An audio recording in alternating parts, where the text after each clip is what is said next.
muchas caras conocidas que ya conocen la historia, pero es verdad que aunque 480 se va conociendo sobre todo por aquí cada vez más, a veces siento que cada vez se sabe menos sobre lo que hacemos, ¿no? Muchas veces acerca de gente, oye, pero en 480 ahora, ¿qué estáis haciendo? Porque vamos mutando y multiplicando las capacidades que tenemos, ¿no? Entonces la idea, por lo que me han pedido, pues es explicar la trayectoria, pero intentando entrar en algún matiz, ¿no? Que es más difícil, ¿no? Que leerse la trayectoria en la web, que es más complicado de transmitir y pues aprovechar que estamos aquí juntos. Nosotros realmente 480 nace en 2011, típico caso, ¿no? De dos socios diferentes, mi socio es técnico, yo venía del mundo de publicidad e investigación de mercados, trabajando básicamente haciendo consultoría, y él pues me enseña el mundo de las aplicaciones móviles, ¿no? En aquel momento era el boom, acaba de salir el iPhone y se abría un nuevo mercado, ¿no? Y a los dos, pues él ya estaba haciendo algunos desarrollos, nos emocionó bastante la idea, sobre todo imaginándonos, ¿no? Las cosas que se iban a poder hacer con esas aplicaciones y con los smartphones. Y bueno, pues congeniamos, nos pusimos a trabajar. Los dos éramos autónomos y siempre pues muy bootstrapping. De hecho, pues empezamos a buscar clientes, creamos la marca y realmente no habíamos ni constituido la sociedad. La sociedad la constituimos cuando un cliente nos pidió facturar y era un cliente ya de cierta envergadura y nos daba vergüenza facturarle como autónomo y luego apañarnos entre nosotros. O sea, bootstrapping desde el minuto cero. Y ahí pues empezó lo que es la historia de una empresa bastante convencional, de desarrollo de apps, con una pata de consultoría, de temas de marketing, que era herencia que yo aporté, ¿no? Pues de mis clientes para darles continuidad. Pero sí que separamos en diferentes marcas porque 480 la queríamos posicionar en temas de tecnología y no pues que fuera un tema más de boutique y que generara distorsión, ¿no? Y queríamos que ser reconocidos en esos primeros años como desarrolladores de apps. Y así pues conseguimos que en toda habla hispana tú buscabas desarrollo de apps en buscadores y tal y siempre estábamos los primeros porque había pocas empresas también en aquel momento y empezó a funcionar. Empezó a funcionar con una cultura pues de medir mucho las cosas, de tener muy clara la información, la rentabilidad de los proyectos. Eso hizo que desde el primer momento lo que eran nuestros proyectos pues fueran generadores de recursos, de caja. Y luego nuestra política fue reinvertir constantemente todo lo que iba entrando, pues era para adquirir más personal, más equipos y hacer crecer la compañía, ¿no? Y así estuvimos pues los primeros años. En esos años sí que una decisión importante que tomamos, que era deshacernos ya de la parte de consultoría y marketing, que lo llamábamos Venova, ¿no? Era una marca aparte. Y los clientes que nos quedaban allí, pues les buscamos una solución con colaboradores de confianza y el equipo de marketing lo dedicamos a nosotros mismos, ¿no? A hacer crecer el proyecto de 480. Yo creo que eso es una de las claves, ¿no? Que muchas veces hay decisiones que vamos postergando, que nos da miedo tomar y cuando das saltos es cuando has tomado una decisión de esta que no es del día a día, ¿no? Que cambias la estructura de la compañía. Yo creo que hemos ido acumulando muchas decisiones de este tipo, ¿no? Como ahora iréis viendo.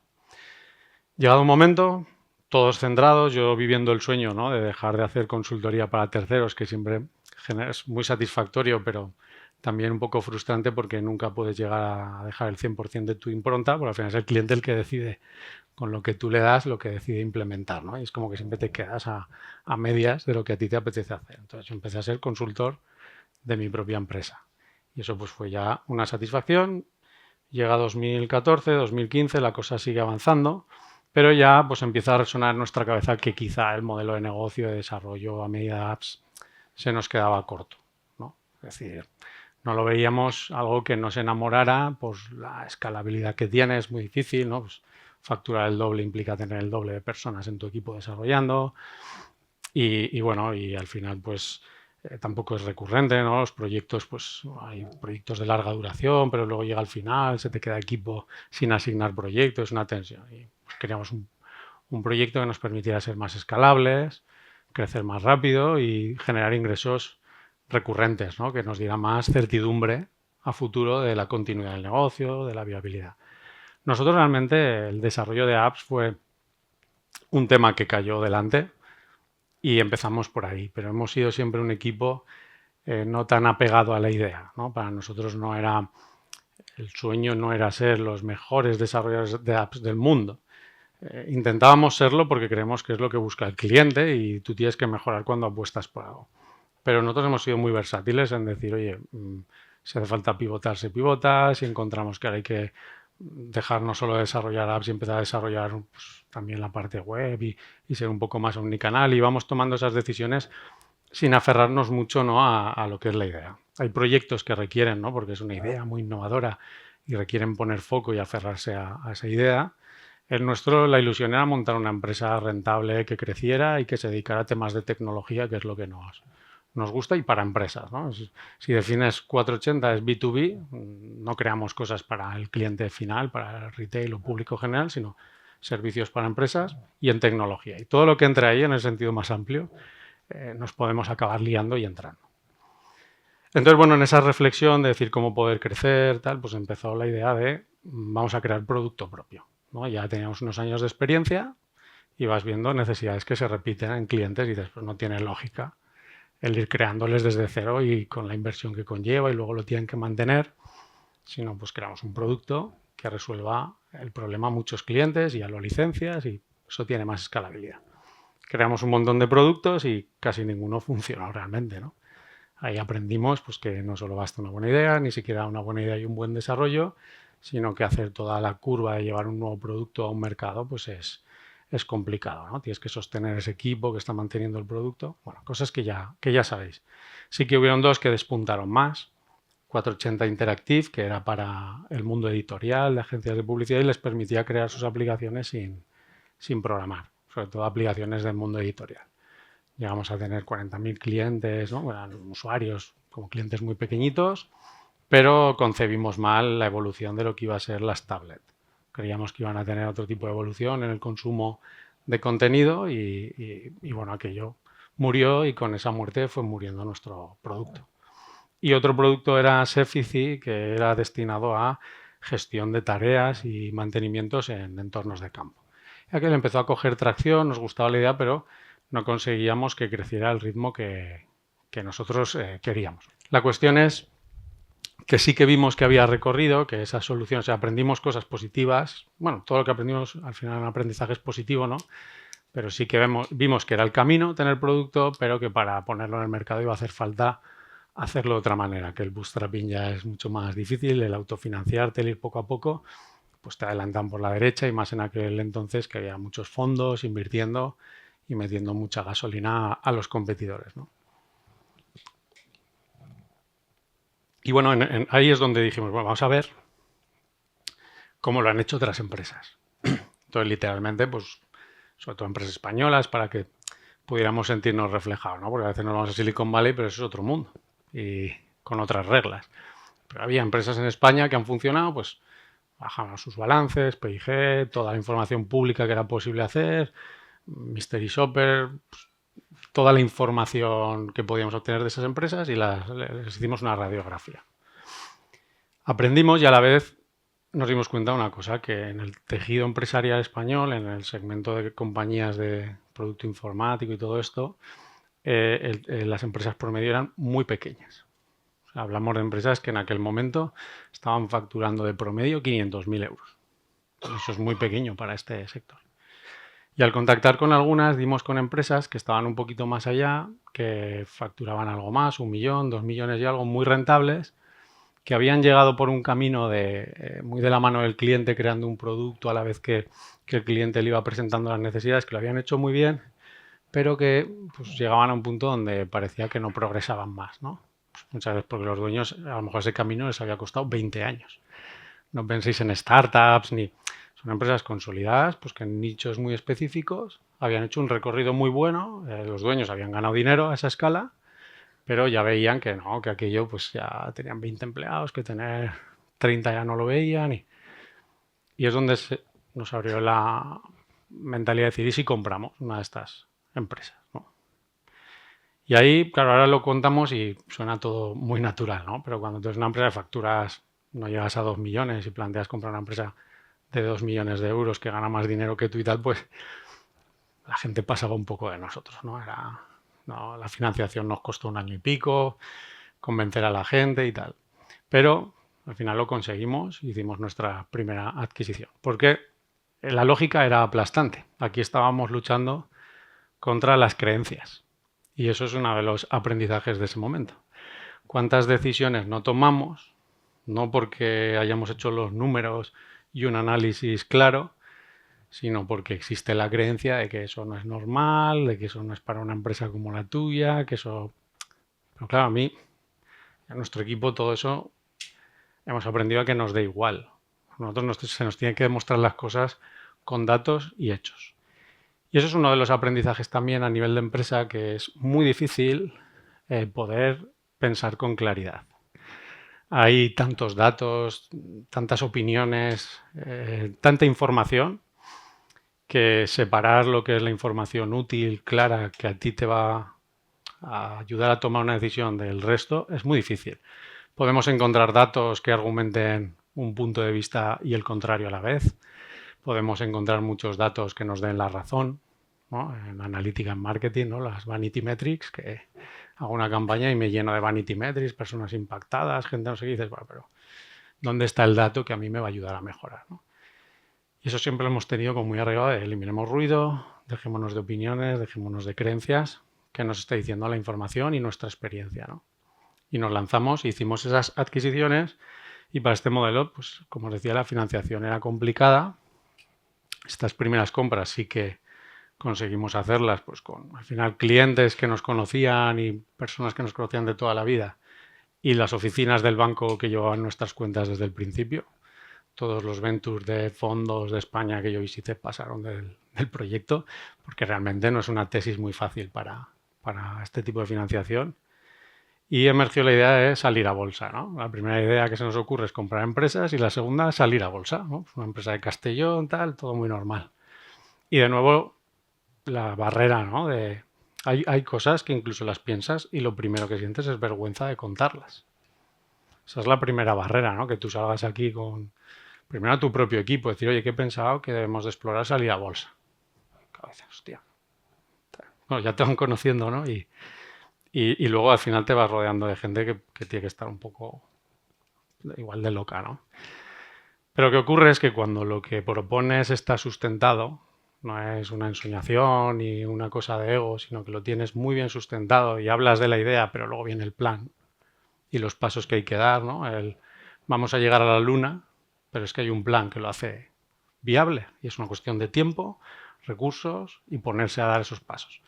Y lo único complicado es que son pasos raros y vamos a encontrar resistencia. Pues vas al banco, vas a tal y tienes que explicarlo 3 veces porque hay un bloqueo mental, ¿no? Hay de todos los colaboradores en aceptar que eso es viable, no porque los números digan lo contrario, sino por la creencia de que no, de que una empresa de Castellón no puede salir a bolsa y tan pequeñita.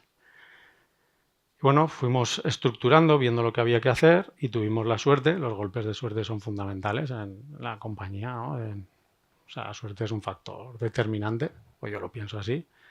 Sale entorno premercado creado por BME para eliminar la barrera de que empresas puedan salir a BME Growth, ¿no? Es como un programa formativo y justo deciden sacarlo desde Valencia, la Bolsa de Valencia, tal, y pues nos seleccionan 3 empresas de España, nosotros somos una, y ahí fue un espaldarazo, dice, ya no somos nosotros, es BME que ve razonable y viable que una empresa como la nuestra se lo plantee.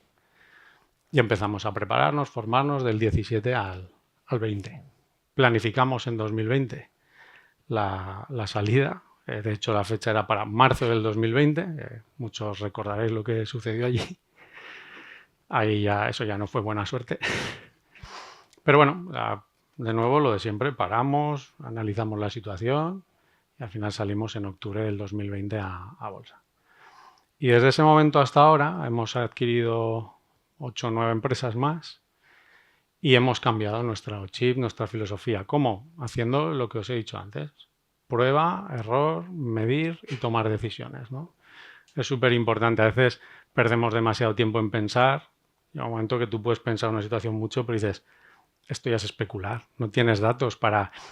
Quieres darle vueltas como para llegar a una decisión matemáticamente exacta, ¿no? Y primero que hay decisiones que pueden ser hasta opinables y es más un tema de decir, bueno, ya tengo todos los datos que podía reunir, pero a partir de aquí ya es una apuesta, es una decisión. Pues reunimos todo y nos pusimos a decir, Al principio las adquisiciones las hacemos con esta filosofía de manual de integración, ¿no? Todas las compañías les eliminamos la marca, son todas 480 y como mucho los productos interesantes les mantenemos la marca, ¿no? Como para ser una gran compañía con múltiples productos. Bueno, pues empezamos por ahí. Eso generó muchísimas fricciones en los equipos, que les quitabas una marca que llevaban 20 años o más y vimos que hacíamos muchas cosas que costaron mucho esfuerzo y con el tiempo, cuando medíamos el resultado, nos damos cuenta que no aportaban tanto valor como el esperado. Y que había otras que a lo mejor a veces eran más inesperadas, que eran las que estaban haciendo que esas compañías que habíamos comprado progresaran. Porque todas las compras han ido bien, han evolucionado, pero claro, nos podíamos haber escondido detrás de algo que también dificulta mucho el cambio y la evolución, que es cuando las cosas van razonablemente bien. Cuando va todo razonablemente bien, pues hay mucha comodidad. Y cambiar las cosas, decir, nos hemos equivocado en esta estrategia y tenemos que cambiar aquí o aquí, es difícil, ¿no? Yo diría que si tener claridad es una de las cosas más difíciles, la segunda es tomar decisiones y la top es tomar decisiones que vayan en contra de tus ideas anteriores. Reconocer que te has equivocado o que se puede hacer mejor, ¿no? Y cuanto más reciente es el error, más difícil es, ¿no? Las cosas que pasaron hace tiempo, pero si hace un año esta era la estrategia y hoy te das cuenta, porque los datos te dicen que se puede mejorar, ahí hay decisiones que si las tomas también te dan un salto, ¿no? Nosotros a Ecamat, que es una empresa que ya tenía 40 años de antigüedad, le quitamos la marca, es 480, software de gestión empresarial. Y el año pasado se la volvimos a poner. Y les dijimos, nos hemos equivocado. Y no lo notó nadie, porque los clientes evidentemente seguían llamándola Ecamat y los empleados, y a nosotros mismos nos costaba, ¿no?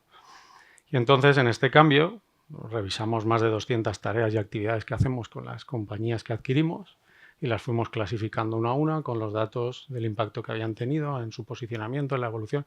O sea, de todo lo que hemos hecho estos años, qué funciona, qué no, qué es prioritario y qué no, ¿no?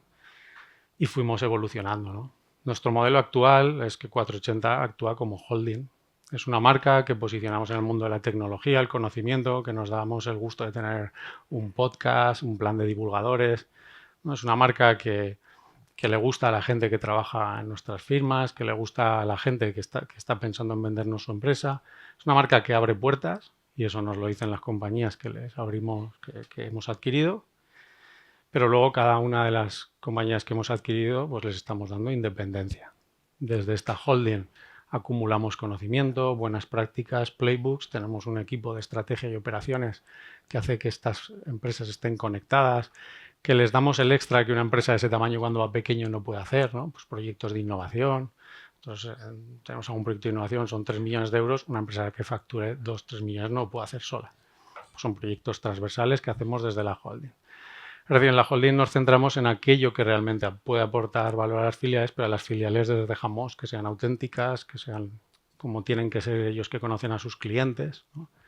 Son 10 compañías que les une el hecho de que venden tecnología a empresas para mejorar aspectos muy concretos, ¿no? Tecnologías de nicho, facility service para gestión de activos, pues llevamos los activos de grandes, bueno, toda la Generalitat Catalana, de Renfe, Adif, de grandes compañías o entidades que tienen mucha infraestructura, o una de Facility Service Checking Plan, que es una compañía para optimizar el trabajo de personal de limpieza, de seguridad, pues, hospitales, aeropuertos, y Sophistic, que es la compañía de ciberseguridad que nació aquí en el parque, éramos amigos y entró en este modelo que se dedica a ciberseguridad, ¿no? Cada una tiene su equipo de dirección, sus equipos técnicos, sus comerciales, y 480 está siempre velando por sus necesidades, por ver cómo evolucionar. Y luego en conjunto, nuestro trabajo es ver cuál es la siguiente jugada, qué otras compañías es interesante incorporar, dónde invertimos en las compañías que ya tenemos, porque van a diferentes timings, ¿no? Hay compañías que están en un momento en el que es importante invertir y otras que están en un momento, pues a lo mejor, que pueden ir a una velocidad de crucero, y todo ese conjunto crea pues este 480 de hoy en día, ¿no? Pero si tuviera que resumir el cómo, ¿no?, de una empresa de desarrollo de apps, Y seguimos aquí, eso no ha cambiado. Nuestra oficina sigue aquí en Castellón, tenemos muchas más fuera, pero la central sigue estando aquí. Es que ha sido lo más significativo, ¿no? ¿Qué es lo que ha hecho cambiar? Atreverte a tomar esas decisiones que muchas veces no nos atrevemos a tomar, aunque seamos conscientes de que están ahí. Y luego dedicarle tiempo a lo importante, que eso es una lucha constante.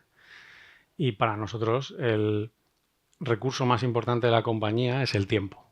Y esto tienes que estar machacándolo constantemente porque hay gente. En nuestra cultura, por ejemplo, es muy común. Tengo un dinero para invertir, lo voy a hacer poco a poco, para ser prudente. ¿Por qué? Porque no es consciente del poco a poco significa invertir mucho tiempo, ¿no? No estás gastándote todo lo que tienes para invertir, pero estás perdiendo un tiempo que nunca recuperarás. Y si no es lo mismo si os digo, oye, una empresa que gana 5 millones, si os digo si es al año o en 10 años, 5 millones no es nada. El tiempo es lo que cambia, ¿no? Y cuanto antes tomas las decisiones, pues vas evolucionando más rápido. Y para eso hay que saber qué es lo importante y parar y dedicarse a eso. Y la inercia, el día a día, ya que os voy a hablar, ¿no? Que no sepáis, es el gran enemigo del cambio. Entonces, tienes que proactivamente poner recursos a lo importante y a veces es a lo último a lo que le ponemos recursos, ¿no? Tenemos personas dedicadas a todo tipo de cosas, a lo que es la estrategia, a analizar las cosas. Yo a mi equipo le digo que hay libros que hay que leerse en el tiempo de trabajo. ¿Os imagináis, no? Un futbolista jugando partidos de lunes a viernes y que le digan, y ya entrenarás en tu tiempo libre, ¿no? Y aprenderás en tu tiempo libre. En los deportes lo vemos clarísimo. Ostras, hay que analizar, hay que tal, dedican mucho más tiempo a analizar, a entrenar y a aprender y luego se ponen a prueba. Pues, hombre, en la empresa igual no nos podemos permitir en ese balance, pero nada. O que el tema de aprender, y ya no digo hacer un curso y tal, sino ese aprendizaje de sentarte tú, ¿no? Y buscar información y analizarla y tomar notas y tal, y de ahí sacar decisiones y ejecutarlas, eso es lo más importante de una empresa. Si no, estamos haciendo pues, un proyecto de inercia, de dejarnos llevar y muchos pueden ir bien, pero os estáis perdiendo el máximo potencial que tiene una compañía, ¿no? Tenéis que pensar siempre cuál es, desde el punto en el que estoy hoy, el máximo potencial viable. Y si lo haces paso a paso y metódicamente, es llegar a la luna. O sea, casi todos tenemos mucho más potencial viable, y no hablo de sueños, del que estamos ejecutando. Entonces, nada, creo que se me acaba el tiempo. Realmente la pregunta que diría, ¿no? Que creo que sale sola de la reflexión que os he compartido es ¿cuánto tiempo dedicáis a las cosas importantes y por qué? ¿No? Y estaría guay que pensáramos sobre ese tema si os parece bien, ¿no? Vale, pues muchas gracias.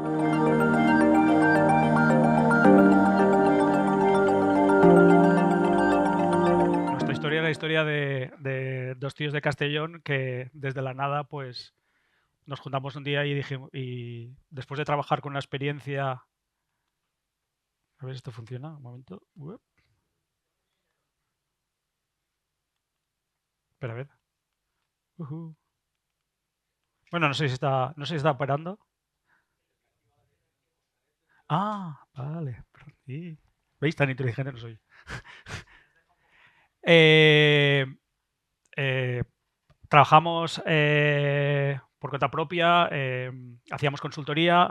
Yo no trabajaba con mi socio me subcontrató a mí para desarrollar la parte técnica de un problema que tenían con una empresa importante de Castellón, que era la gestión de sus productos. Querían que sus comerciales, la página web, todo se sincronizara porque el departamento comercial quería optimizar su trabajo y entonces el trabajo fue un éxito y mi socio dijo, ostras, si una empresa como estas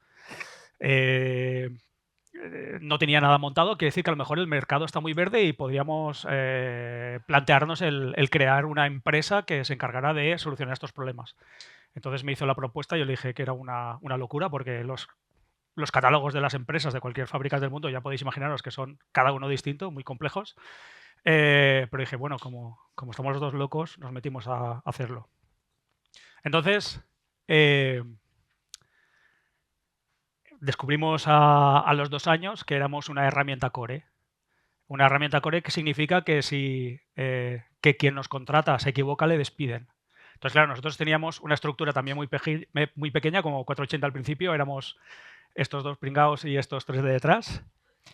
Y esta foto es muy divertida porque nos la hicimos en un momento cuando nos dimos cuenta que éramos una herramienta core, que teníamos que dar una imagen de que teníamos una cierta estructura por detrás, porque claro, un problema que nos encontrábamos, empezamos a ver, es que la gente no confiaba en una startup para contratarla para algo que fuera core, pues tomamos una fotografía donde les pedimos a algunos amigos que hicieran de extras para dar una apariencia de un poco de mayor tamaño. Aunque aún así, visto desde ahora, es tremendamente ridículo.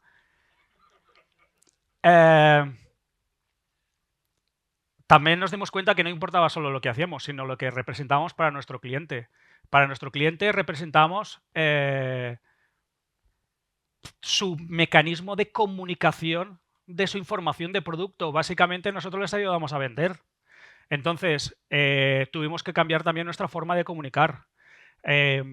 Tuvimos que parecer, tuvimos que dar valor a nuestra comunicación para aparentar una startup no de Castellón, sino de San Francisco. De hecho, nos ha pasado en la historia alguna anécdota de alguna empresa de Valencia, Castellón, hablar con nosotros en inglés y en un momento determinado descubrir que éramos de Valencia y quedarse flipando porque se pensaban que éramos americanos. Esa estrategia nos funcionó, la hicimos bien y nos ayudó a tener las primeras ventas importantes de nuestra empresa. También nos encontramos con otra complejidad.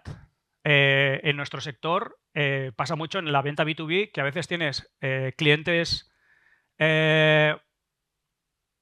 grandes con poco presupuesto o con complejidades grandes con muy poco presupuesto y clientes con complejidades pequeñas que nosotros les solucionamos, pero con presupuestos muy grandes. Entonces, a nivel comercial es un problema, porque nosotros lo que queremos es que la empresa crezca y tenga buenos beneficios. Ahí también tardamos un tiempo en encontrar el modelo perfecto de negocio, porque en aquella época también estaba muy de moda el modelo free, y una vez estás dentro, empiezas a pagar, modelos con precios muy estáticos, y nosotros empezamos a ver que podíamos crear un mecanismo en el que todas las funcionalidades pudieran ser activables o desactivables en las cuentas de nuestros clientes. Esto nos permitió, junto al trabajo del equipo comercial, empezar a buscar una dinámica en la que nosotros ofrecíamos unos modelos base. Y a partir de ahí, durante la negociación con nuestros clientes, dependiendo de sus capacidades y sus necesidades, acoplábamos el presupuesto perfecto. El presupuesto en el que maximizamos el beneficio, el target que íbamos a conseguir, y además les ofrecíamos realmente las funcionalidades que necesitaban en su contexto.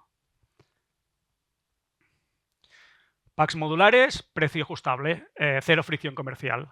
Esto nos permitió ir también adaptando nuestro marketing. Nuestro marketing íbamos construyéndolo en base a todos esos tipos de clientes, tipologías de clientes que nos íbamos encontrando, focalizando en cada uno de ellos, ofreciendo packs, pero manejando esa flexibilidad a la hora de vender, sacando el máximo beneficio y ofreciendo el mejor servicio. Estoy viendo el tiempo que... Muy bien. Vale. Lanzar un producto core en B2B sin financiación suficiente para crear la estructura adecuada. Este es el gran problema que tuvimos al principio. Yo sabía, una cosa que teníamos muy clara mi socio y yo, Álvaro, es que podíamos hacer lo que pretendíamos hacer. Podíamos hacer un producto innovador que tuviera una gran adopción y en eso no teníamos ningún problema. El problema que nos encontramos es que a la hora de conseguir inversión, en ese momento en España era complicado si tú no eras nadie en especial. Nosotros teníamos una gran idea y en un momento determinado, cuando estábamos buscando financiación, con el respaldo de, no sé si lo conocéis, el Plug and Play Valencia, nos ayudó bastante a conseguir financiación. Un inversor de Madrid, bastante conocido, nos dijo: vosotros necesitáis 1 millón de euros para arrancar y no va a haber nadie que os dé ese dinero. Entonces dijimos, bueno, pues vamos a poner más tiempo, más trabajo. Y hicimos la locura de arrancar no con el suficiente dinero.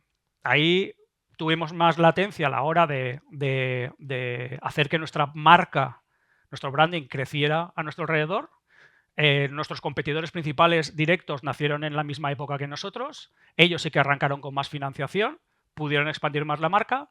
Y nosotros ahí si hemos sobrevivido es porque hicimos un producto totalmente diferente. Creamos un gestor de base de datos, porque en el fondo lo que es gestionamos base de datos para gente de marketing que no sabe qué es una base de datos ni quiere aprender a gestionar la base de datos.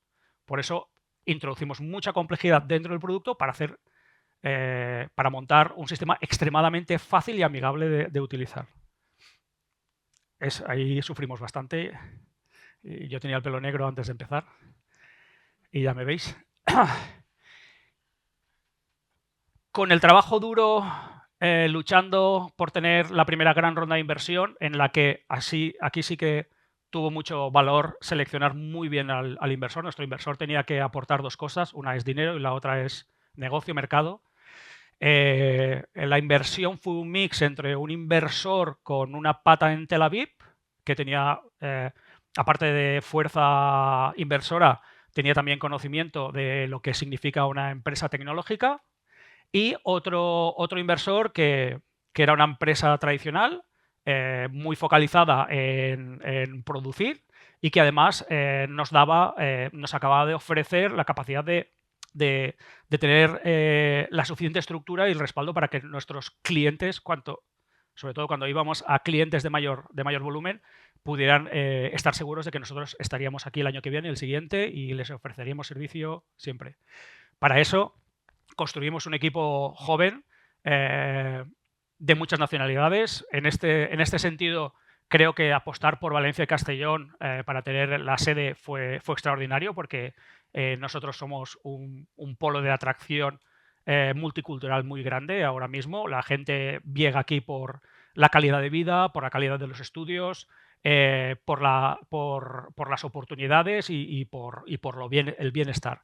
Y esto nos ha facilitado tener la suficiente diversidad dentro de la empresa como para poder atacar las diversidades de los diferentes mercados que atacamos. Hay temas culturales que te pueden romper una venta muy fácilmente si no estás preparado para entender esas complejidades culturales. En este sentido, esta parte nos ha ayudado mucho. Creamos también una sede en Londres para prepararnos para el crecimiento, para atacar nuestro gran mercado. Nuestro gran mercado es Estados Unidos. Ahí ya pasas a otro orden de negocio. Y todo esto apoyado con unos inversores que realmente nos apoyaron bastante en prepararnos para ese lanzamiento, que nos permitió además luego realizar una ronda de inversión con un fondo americano de San Francisco, un fondo especializado en negocio B2B, que además nos abrió las puertas para cerrar negocios con empresas de California, de Nueva York y demás.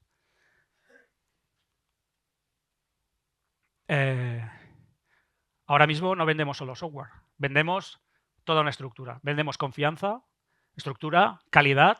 Nosotros, por ejemplo, ya tenemos la dimensión correcta para generar una red de partners. Tenemos una buena red de partners a los que nosotros les generamos mucho negocio, porque al final nuestro producto es un gestor inteligente y muy cómodo de usar, pero lo que realmente produce es una diversidad de tipos de productos distintos que para nuestros partners les permite crecer mucho más en negocio, ya que pueden ofrecer muchas herramientas adaptadas a nuestros clientes que nosotros como producto no podemos realizar o no debemos realizar para mantener la escalabilidad que requeremos.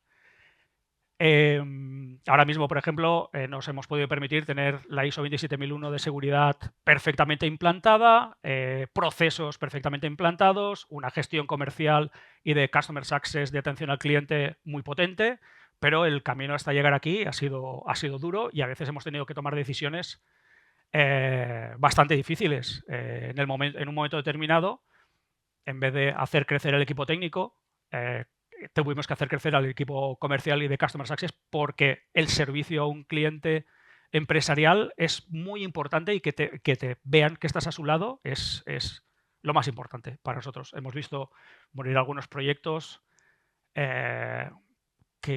enfocados al sector B2B porque realmente no tenían esta pata bien desarrollada y bien atendida. Probablemente voy muy rápido hablando porque aún me quedan 12 minutos. Ahora mismo nos encontramos con un gran reto porque nosotros al final somos un servicio SaaS y ya sabéis que la inteligencia artificial ha venido para quedarse, está cambiando las reglas del juego, están cambiando todos los mercados.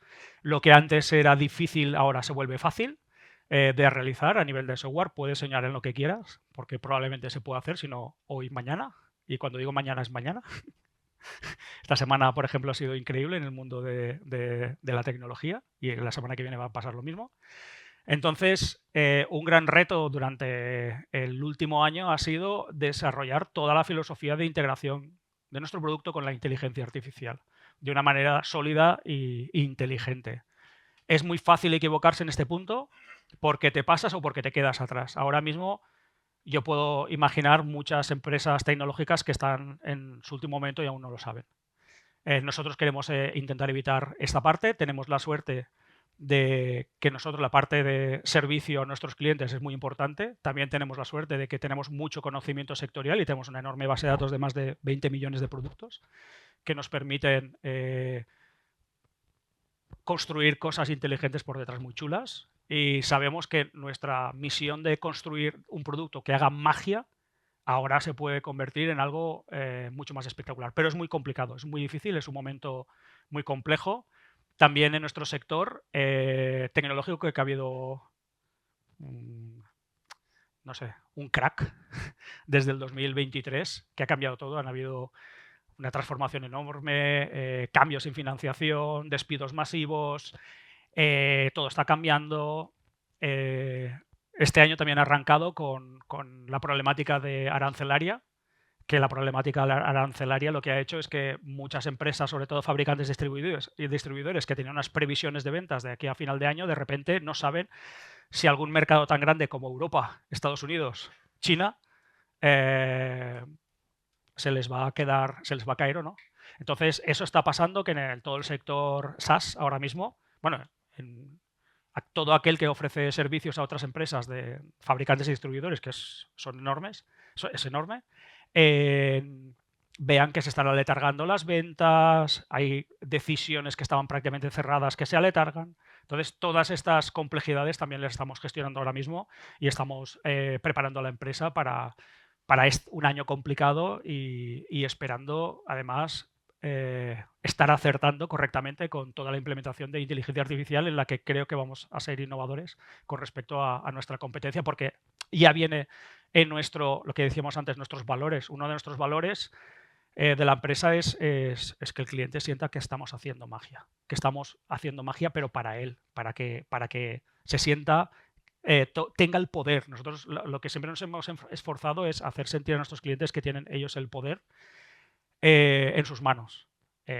haciendo que las cosas sean tremendamente fáciles de utilizar. Aunque este no es el mayor aprendizaje de cómo construir una buena herramienta SaaS que con lo que nos hemos topado. Lo que nos hemos topado es que, sobre todo en el entorno B2B, lo que tienes que ofrecer es una solución al problema concreto del cliente.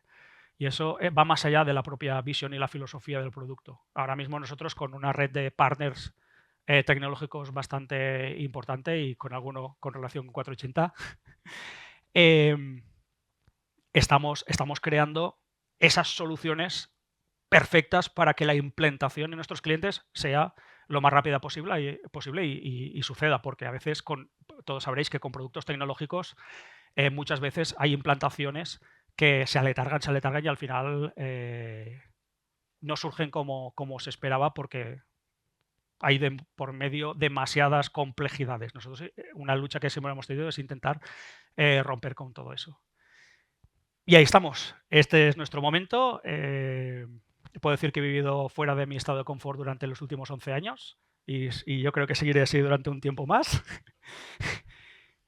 Y mi pregunta final es, para mí ha sido una de las claves más importantes de la empresa. ¿Qué harías si descubres que tu producto es tan clave o es tan core que si tu cliente se equivoca contratándote, lo despiden.